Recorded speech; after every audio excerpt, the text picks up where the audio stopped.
नमस्कार, बहुत स्वागत आप सभी का। आपके साथ मैं अक्षय विदुआ, आप देख रहे हैं स्वराज एक्सप्रेस।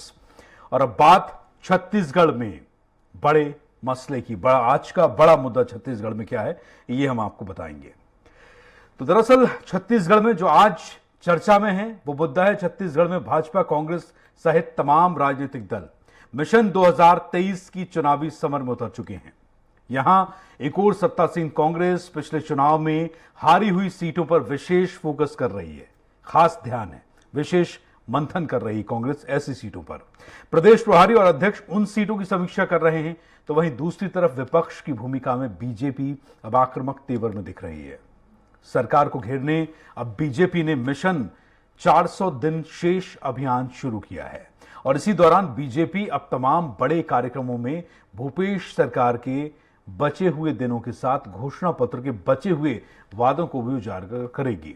वहीं कांग्रेस का यह कहना है कि भाजपा को जनता जवाब देगी कि कांग्रेस ने किस तरह प्रदेश में वादे किए थे और कितने निभाए हैं।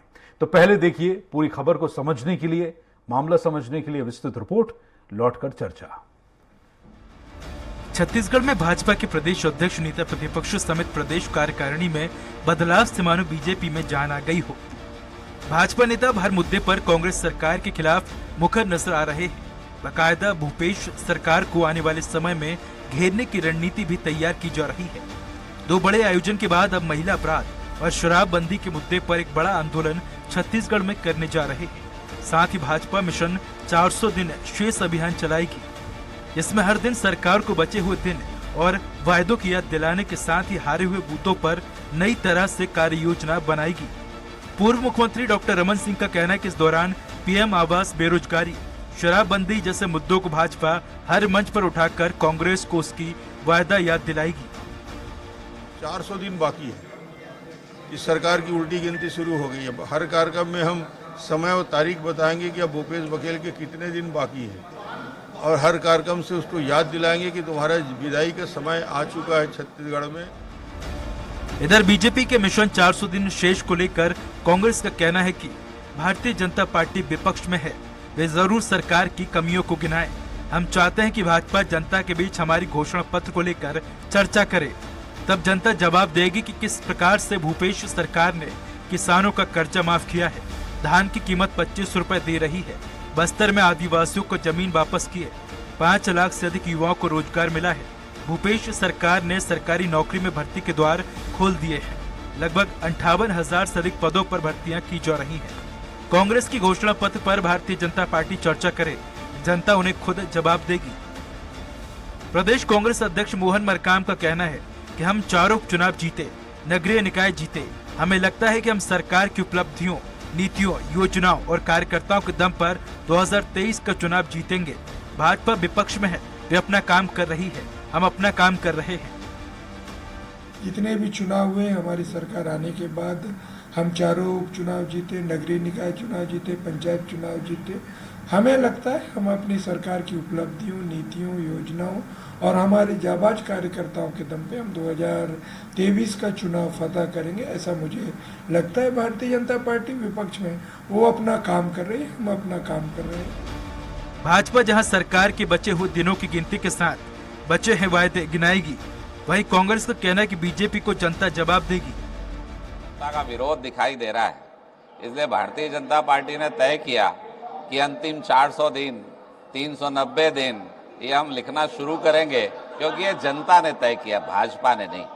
हम तो चाहते हैं कि हमारे घोषणा पत्र के वादों पे जनता के बीच में भारतीय जनता पार्टी चर्चा करे, जनता जवाब देगी किस प्रकार से कांग्रेस की सरकार ने किसानों का कर्जा माफ किया है, किस प्रकार से हमारी सरकार किसानों को धान की पूरी कीमत 2500 रुपए दे रही है, जनता उन्हें जवाब देगी। छत्तीसगढ़ में भाजपा और कांग्रेस दोनों राजनीतिक दल चुनावी मोड़ में नजर आ रहे हैं। इस बीच भाजपा जहां भूपेश सरकार की कमियां गिना रही है, वहीं कांग्रेस अपनी सरकार की उपलब्धियां बता रही है। अब जनता को तय करना है कि किसके दावे में कितना दम है। Bureau report, Swaraj express, Raipur. तो आपने समझ लिया खबर को, और ये मुद्दा है कि अब जो बची हुई 400 दिन है उसमें अब बीजेपी अभियान चलाएगी, काउंटडाउन करेगी कि अब 400 दिन बचे हैं, अब 399 हैं, 397 हैं, 398 हैं। साथ ही वो तमाम घोषणा, वो तमाम वादे जो भूपेश सरकार ने सरकार बनाने से पहले किए थे कांग्रेस ने छत्तीसगढ़ में, वो भी गिनाएगी कि इतने दिन और इतने वादे शेष। तो आइए इसी मुद्दे पर चर्चा के लिए इस वक्त हमारे मेहमान हमारे साथ जुड़ चुके हैं। मेरे साथ इस वक्त रायपुर स्टूडियो में मौजूद हैं कांग्रेस प्रवक्ता सुरेंद्र वर्मा जी हैं और बीजेपी प्रवक्ता हमारे साथ देवलाल ठाकुर साहब हैं। इसके अलावा वरिष्ठ पत्रकार राम अवतार तिवारी जी हमारे साथ जुड़ चुके हैं। बहुत बहुत स्वागत आप सभी मेहमानों का स्वराज एक्सप्रेस में। तो सबसे पहले बीजेपी प्रवक्ता देवलाल ठाकुर साहब, ये ठीक है, ठाकुर साहब से हम सवाल लेंगे। सुरेंद्र वर्मा जी, अब इस पर चिंता आपको भी होनी चाहिए, क्योंकि अगर चुनाव पास है और कुछ वादे अधूरे रह गए हैं तो लंबा कार्यकाल है, बीजेपी चुनौती प्रस्तुत ही क्यों कर पाया आपके सामने? इसके लिए अब कौन सी संजीवनी कांग्रेस तलाशेगी? अच्छा जी, लोकतंत्र है, भारतीय जनता पार्टी को विपक्ष की भूमिका निभानी चाहिए। इनको 4.25 साल बाद आज सुध आ रही है जनता के बीच जाने का, तो हम स्वागत करते हैं। और ये अपने तीनों घोषणा पत्र भी लेके जाए, 2003 वाला, 2008 का, 2013 का। ये 15 साल लगातार वादा खिलाफी करने वाले किस मुंह से कांग्रेस पर आरोप लगा रहे हैं? हमारा घोषणा पत्र तो हमारा कमिटमेंट है अक्षय जी। बिंदुवार जो 36 बिंदु है, ये बता दें कि कौन सा ऐसा बिंदु है जिस पर कांग्रेस सरकार ने काम शुरू नहीं किया है। लगभग अधिकतर वादे पूरे किए जा चुके हैं। ये अपने कार्यकर्ताओं से तसल्ली कर ले अक्षय जी, ये पूछ ले जो टाइम बाउंड वादा था कर्ज माफी का, अपने कार्यकर्ताओं से पूछे जो कृषि कार्य में संलग्न है भाजपा के साथ ही, उनकी कर्ज माफी हुई कि नहीं? हमारा वादा था 2500 रुपए समर्थन मूल्य देने का, पहले साल हमने दिया। उसके बाद मोदी सरकार के अड़ंगेबाजी का परिणाम है राजीव गांधी किसान न्याय योजना, जहां देश में सर्वाधिक 9,000 और 10,000 रुपया इनपुट सब्सिडी दी जा रही है। क्या भारतीय जनता पार्टी के किसान संगठन के लोग, भाजपा से जुड़े किसानों को उसका लाभ नहीं मिल रहा है? तो भाजपा की जो मूल समस्या है अक्षय जी, विश्वसनीयता की कमी। 15 साल जिस प्रकार से इन्होंने वादा खिलाफी किया, जिस प्रकार से लोगों को ठगा, छत्तीसगढ़ की जनता को ये लेकिन अब तो आपकी सरकार है ना, बोनस का वादा हो, अरे मैं कह रहा हूं कोई कमी क्यों निकाल पाया? अब तो आपकी सरकार है, हमें तो बढ़िया से बढ़िया काम करना चाहिए। हमें तो बिल्कुल नहीं। हमारे मुखिया तो जा रहे हैं जनदर्शन में, जो है भेंट मुलाकात का जो कार्यक्रम है, सीधे जनता से फीडबैक ले रहे हैं। किसी भी योजना में यदि कोई कमी है, बेहतर की गुंजाइश होती है, और हमारे मुखिया सीधे पूछ रहे हैं। वो तो मंच में सीधा सवाल करते हैं कि किसका कर्ज माफी हुआ कि नहीं, किसको धान का पैसा मिल रहा है कि नहीं। ठीक है, राम अवतार तिवारी जी मेरे साथ हैं, वरिष्ठ पत्रकार हैं, वो भी आपको बताएंगे। और मासियों की जमीन लौटाई गई कि नहीं। ठीक है तिवारी जी, ये मैंने ठीक कहा ना कि भाई अगर पिछली सरकारों में कुछ कमियां थी तो जनता ने आपको चुन लिया। अब आप क्यों कमियां छोड़ें कि जनता फिर अपना मत बदले, अपना वोट बदले और अपना मूड बदले? देखिए, वास्तविक में भूपेश सरकार को मिले अपार जन समर्थन के बाद जो जनता की अपेक्षाएं थी, उस अपेक्षा में सरकार कितनी खरी उतरी है, इसका जनमत संग्रह होना है। उसके लिए सरकार जो है अपने एक तरफ वादे पूरा कर रही है, दूसरे तरफ जनता से और क्या क्या चीज रह गया इसको पूछ रही है। दूसरी तरफ विपक्ष जो है एक कमजोर विपक्ष से मजबूत और सक्रिय विपक्ष की तरफ जाने लगी है। अपने कार्यक्रम के कारण, अपने बहुप्रतीक्षित बदलाव जो पार्टी में होना चाहिए था, जो वहां के कार्यकर्ता जिसकी मांग कर रहे थे कि चेहरा बदलिए, नया नेतृत्व दीजिए, तो उसको पूरा करते हुए अब भाजपा मैदान में जा रही है, मैदान में दिख रही है, मैदान में सक्रियता दिखा रही है। अपने कार्यक्रम और योजना बनाकर अब जनता के पास जा रही है कि देखिए भूपेश सरकार को आईना किस तरह दिखाने की कोशिश जो एक विपक्ष की होनी चाहिए। जो विपक्ष एक दबाव बनाए सरकार पर कि आपने ये वादा किया था, ये वादा आपने पूरा नहीं किया, इस वादे को आप पूरा करिए, ये विपक्ष याद दिलाते रहे। वो काम में अब भाजपा आ गई है ऐसा लगता है। उनके नेता प्रतिपक्ष प्रदेश अध्यक्ष दौरा कर रहे हैं, उनके दूसरे नेता तो लगातार राजधानी में प्रेस कॉन्फ्रेंस लेकर सरकार की नाकामी या सरकार के द्वारा लिए गए फैसलों की समीक्षा करते हुए आरोप प्रत्यारोप की राजनीति के अलावा कुछ सही बातें भी दिखाने की कोशिश कर रही है। तो अब जो धीरे धीरे छत्तीसगढ़ में राजनीति जो है वो घमासान की तरफ जा रहा है। दोनों पार्टियां अपना अपना पक्ष रख रही है। जनता को फैसला लेना है कि जनता फैसला क्या लेती है, ये देखने लायक रहेगा। मगर इसमें जो एक बात, अच्छी बात यह है कि अब इस घोषणा पत्र की चर्चा हो रही, आरोप प्रत्यारोप की राजनीति या निचले स्तर की राजनीति नहीं हो रही है कि आप जनता से क्या वादा किए थे, उस वादों में कितने खरे उतरे हैं, कितने आपने काम किया है। तो अगर ये पूछा जा रहा है भाजपा से तो अच्छी बात है कि ये कहा जा रहा है कि आपने जनता से ये वादा किए थे उसको पूरा करिए, उसमें किंतु और परंतु आप अभी नहीं कर सकते। इसी आधार पर भाजपा खड़ा हो रही है। इसी आधार पर उसके रूठे हुए जो भाजपा के कार्यकर्ता थे, उन कार्यकर्ताओं को धीरे धीरे घर से बाहर निकाल रही है। कोई भी पार्टी एक कार्यक्रम के दौरान, चाहे वो पदयात्रा हो, चाहे वो सभा सम्मेलन हो, चाहे भाषण हो, विरोध प्रदर्शन हो, तो राजनीति में यही एक तरीका होता है जनता के बीच पहुंचने का और अपनी बात रखने का। तो वो दोनों पार्टियां लगातार छत्तीसगढ़ में ये कर रही हैं और ये एक अच्छी स्वस्थ परंपरा है। एक राजनीति में यही एक तरीका है लोकतंत्र में सत्ता में आने का। तो ये जो प्रक्रिया है, उस प्रक्रिया से ये चीजें बातें आ रही है कि किस तरह से काम हुआ है, कौन कौन से गड़बड़ियां है, सरकार में आने के बाद क्या काम कर रही है भूपेश सरकार, किस तरह से वो किसानों की बात करती थी, क्या किसानों की मांग पूरा हुआ है या नहीं हुआ है, या बेरोजगारों पे, युवाओं के लिए काम हुआ है या नहीं हुआ है। जो ग्रामीण अर्थव्यवस्था पे वो बात करती है, क्या वो ग्रामीण अर्थव्यवस्था में सुधार आया तो किस तरह सुधार आया, और गड़बड़ी है तो क्या गड़बड़ी है, ये दिखाने का काम जो है एक तरफ विपक्ष का भी है और दूसरी तरफ सत्ता पक्ष का भी है। तो सरकार जो लक्ष्य रखती है कि समाज के दबे कुचले लोग, समाज के अंतिम व्यक्ति के लिए सरकार होती है, सरकार सेवा के लिए होती है, इन चीजों को किसी न किसी माध्यम से अब बताने का एक अवसर आया है।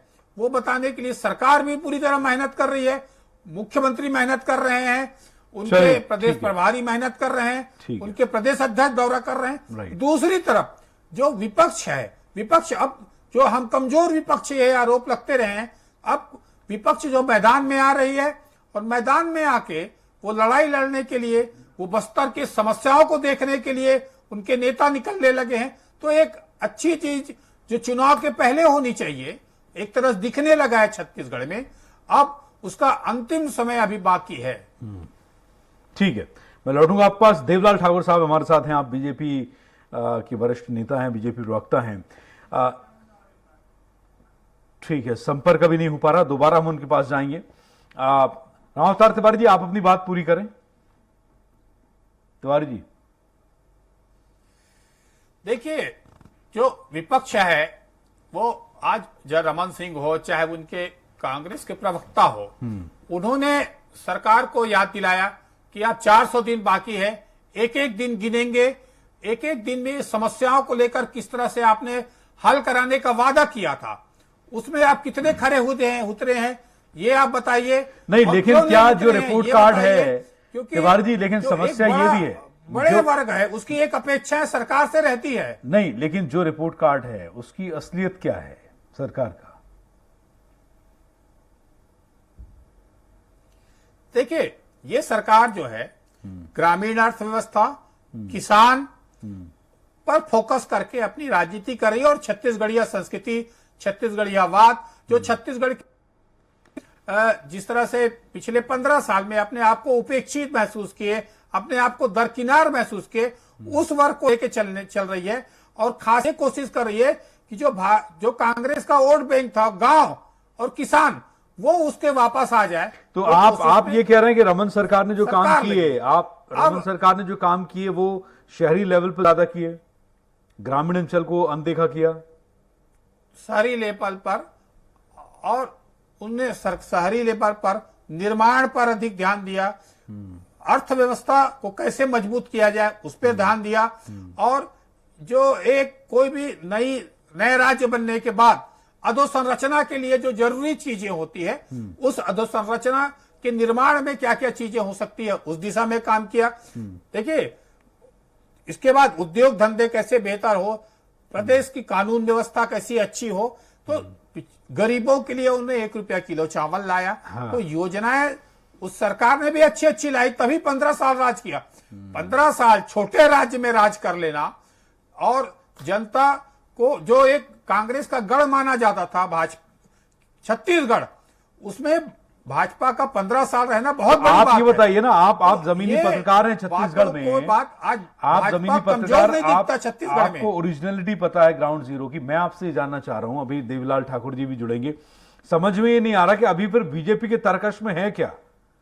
सरकार, रमन सरकार कहां लैग कर रही, रमन सरकार, माफ कीजिएगा, भूपेश सरकार कहां लैग कर रही, कहां वो ट्रैक से हट रहे हैं? कुछ ऐसा है जो अनदेखा कर रहे हैं जो बीजेपी के लिए रामबाण बन जाए?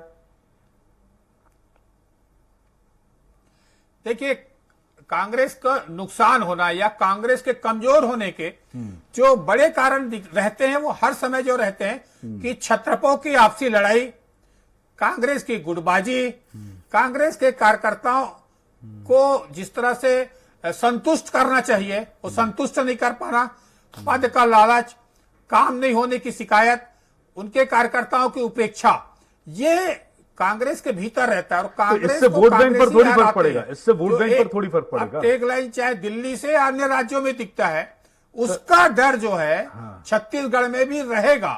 उससे ये बीजेपी कह के वोट बैंक को कन्विंस कैसे करेगी? कांग्रेस पार्टी को, कांग्रेस संगठन को,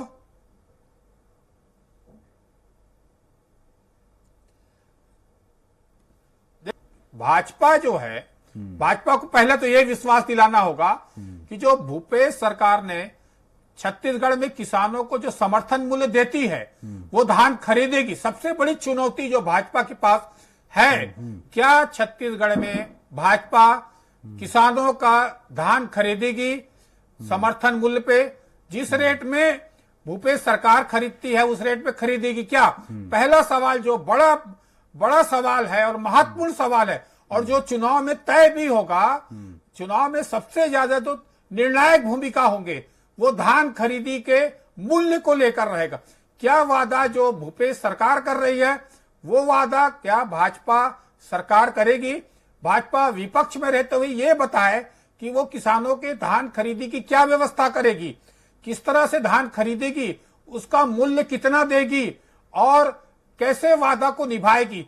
सबसे बड़ा जो यक्ष प्रश्न जो भाजपा के पास है वो यही है कि इसका वो किस तरह से रणनीति अपनाएगी और कैसे काम करेगी। क्योंकि छत्तीसगढ़ धान का कटोरा है, सबसे बड़े मतदाता जो है वो किसान है, और सबसे किसान इस समय खुशहाल है, उसके पास पैसे आने का एक बड़ा सोर्स हो गया, उसको सही तरीके से उसके धान का वनोपज का मूल्य मिलने लगा है।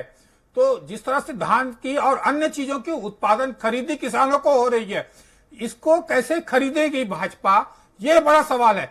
धरना, प्रदर्शन, आंदोलन या जो सरकार की नाकामियों को उजागर कर रही तो अच्छी बात है, परंतु आप क्या करेंगे, ये आपका रोड मैप क्या है भाजपा का, ये भी भाजपा को बताना होगा कि हम क्या करने जा रहे हैं, हम क्या दे सकते हैं।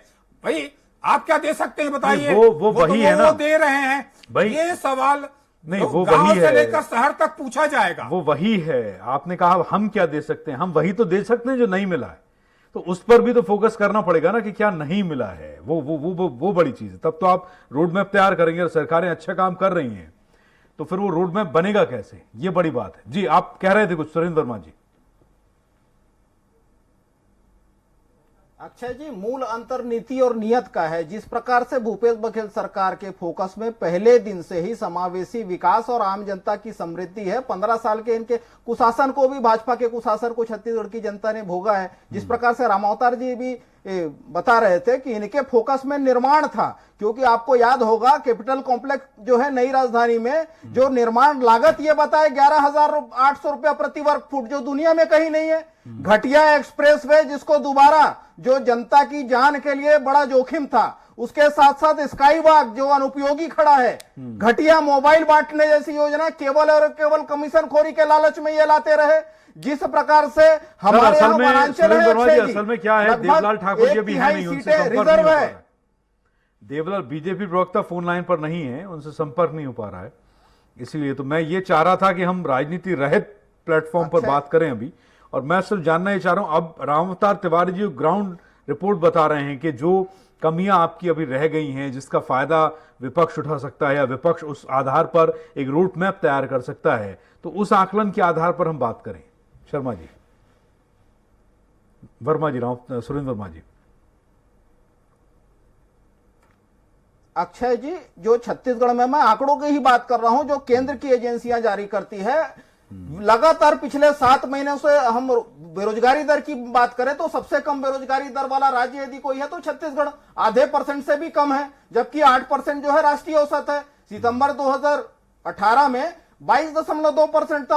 उसके पीछे कारण है, जो 12 लाख किसान पंजीकृत हुआ करते थे, 80% आबादी अक्षय जी छत्तीसगढ़ में कृषि कार्य में रत है, और जो 12 लाख पंजीकृत किसान थे, हमारी जब सरकार बनी 2019 में उनकी संख्या बढ़ के 18 लाख थी, जो वर्तमान में 26 लाख हो गई है। जो बेरोजगारों के आंकड़े जो थे, जो रोजगार कार्यालय में पढ़े लिखे बेरोजगारों की संख्या 24 लाख थी, वो घट के आज 18 लाख हो गई है, तो 6 लाख की कमी वहां पर आई है। उसके साथ साथ जो केंद्रीय भविष्य निधि कार्यालय के जो आंकड़े हैं, 22,58,500 से अधिक जो है वहां पर पंजीकृत है, जिनकी संख्या दिसंबर 2018 तक 17 लाख से 70,000 थी।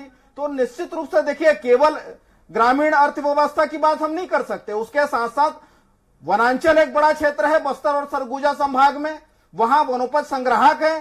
पूरे देश की कुल वनोपज संग्रहण का 74% केवल छत्तीसगढ़ से हो रहा है। 2018 की तुलना में लगभग 600 गुना संग्रहण बढ़ा है। केवल संग्रहण नहीं बल्कि वैल्यू एडिशन और उनके कीमतों में भी वृद्धि हुई है। 2,500 रुपए प्रति मानक बोरा जो तेंदुपत्ते का दाम मिलता था 4,000 मिल रहा है। जो महुआ का 17 रुपया दाम होता था वो बढ़ के 34 रुपया कर दिया गया है। तो उसके साथ साथ बस्तर का एक डेनेक्स बॉन्ड महिला समूहों को उसके प्रसंस्करण में लगाया गया, और जो विक्रय के लिए प्लेटफॉर्म सी मार्ट के माध्यम से अमेजन और फ्लिपकार्ट जैसे ऑनलाइन प्लेटफॉर्म के माध्यम से जो विक्रय के लिए उनको सुविधा दी गई है, उसका लाभ भी स्थानीय जनता को मिल रहा है। तो एक तरफ जो है 15 साल ये बोनस के नाम पर ठगते रहे, छत्तीसगढ़ की जनता ने वो समय भी भोगा है। 2003 से लेकर 2018 तक ये बताएं, चुनावी साल को छोड़ के कभी बोनस दिया हो? 270 रुपया 2003 में वादा था, 300 रुपया का वादा 2008 में था। ठीक है वर्मा जी, देवलाल ठाकुर जी से संपर्क हो गया है। समर्थन मूल्य और 300 रुपया बोनस। ठीक है, देवलाल ठाकुर जी जुड़ चुके हैं हमारे साथ फोन लाइन पर। देवलाल ठाकुर जी, हम बड़ी देर से इंतजार कर रहे थे, सुरेंद्र वर्मा जी अकेले तमाम आरोप प्रत्यारोप भी कर रहे थे, अपनी सरकार की अच्छाइयां भी गिना रहे थे, और बीजेपी ने क्या किया ये भी पूछ रहे थे। अब सवाल ये है कि 400 दिन का काउंटडाउन आप शुरू कर रहे हैं, कितने वादे सरकार के अधूरे रह गए? समय भी आपके पास कम है क्योंकि अब 22 मिनट निकल चुका है डिबेट का। हाँ,